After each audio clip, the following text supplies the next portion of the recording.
বাংলায় শুরুতেই নজর রাখবো স্বাস্থ্য ভবনের দিকে। ডেডলাইনের পরও চলছে কর্মবিরতিতে অনড় রয়েছেন জুনিয়র চিকিৎসকরা। 5 দফা দাবিতে অনড় জুনিয়র চিকিৎসকরা। দাবি না মানা পর্যন্ত কর্মবিরতি জারি। স্বাস্থ্য ভবনের সামনেই চলছে অবস্থান বিক্ষোভ। রাত ভোর স্বাস্থ্য ভবনের সামনে আন্দোলনকারীরা। অনড় রয়েছেন জুনিয়র চিকিৎসকরা। 5 দফা দাবিতেই অনড় রয়েছেন জুনিয়র চিকিৎসকরা। ডেডলাইনের পরও কর্মবিরতি। আজ সকালের ছবি দেখছেন, রাত ভোর তারা কর্মবিরতিতে সামিল ছিলেন জুনিয়র চিকিৎসকরা। আজ সকাল থেকেও স্বাস্থ্য ভবনের সামনে সেই ছবি আপনারা দেখছেন। গতকাল মঙ্গলবার বিকেল 5টা পর্যন্ত কর্মবিরতি ডেডলাইন ছিল, কিন্তু এই জুনিয়র চিকিৎসকরা তারা 5 দফা দাবিতে অনড় রয়েছেন। সকাল থেকেও তারা জাস্টিস ফর আরজি করের প্ল্যাকার্ড হাতে নিয়ে বসে রয়েছেন। রাত ভোর সেখানে বসেছিলেন। কি পরিস্থিতি সকালে ঠিক কি ছবি জানবো আমাদের প্রতিনিধি সান্নিকের কাছ থেকে। সরাসরি চলে যাবো স্বাস্থ্য ভবনের সামনে থেকে। সান্নিক আমাদের সেই ছবি দেখাবে। সান্নিক, সকাল থেকে ঠিক কি ছবি?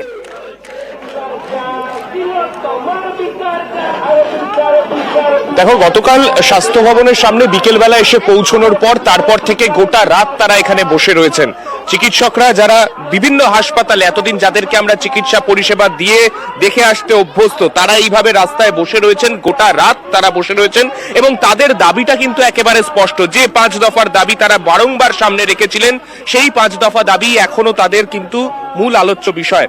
যে স্বাস্থ্য ভবন এই গোটা ঘটনায় বারংবার কাঠগড়ায় এসছে, এই ঘটনায় সেই স্বাস্থ্য ভবনের শীর্ষ আধিকারিকদের তরফ অপসারণ করা হোক, সেই দাবি তারা রেখেছিলেন। যারা রয়েছেন আজকে সকালবেলা সারা রাত জাগার পরে তারাও আজকে সকালবেলা কিছুটা সময় এখন পেয়েছেন, তাও এরপরে আবারও দিনভর কর্মসূচি চলবে। তার মাঝখানে একটু কথা বলবো। আজকে তো এখনো পর্যন্ত কোনো সদর্থক কোনো উত্তর আপনারা পাননি। কতক্ষণের জন্য আপনারা প্রস্তুতি নিয়ে এসছেন? মানে আপনাদের এখন চিন্তা ভাবনা কি রয়েছে? প্রস্তুতি বলতে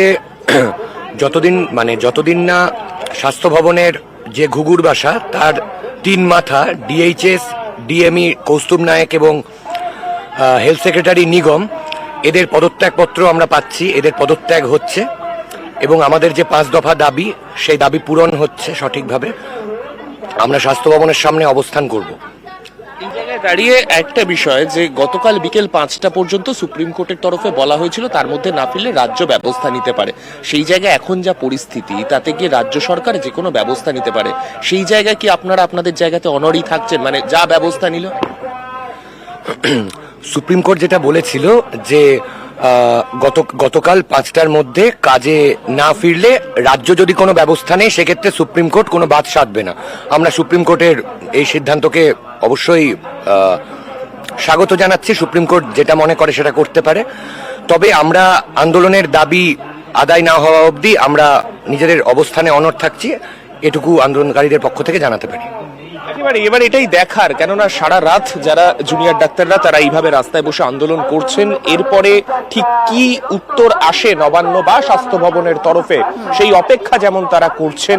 এবং পাশাপাশি আমাদেরও অবশ্যই নজর থাকবে, কেননা এই গোটা ঘটনায় এখনো পর্যন্ত গতকাল সন্ধ্যের পর থেকে আমরা দেখেছি নবান্নের সাথে একটা কমিউনিকেশন চলেছে। হেলথ সেক্রেটারি নিজে মেল করেছিলেন জুনিয়র ডাক্তারদের।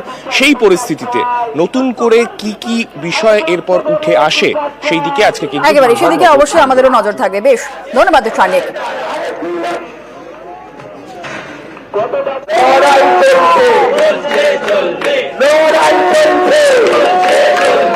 অবস্থান চলছে।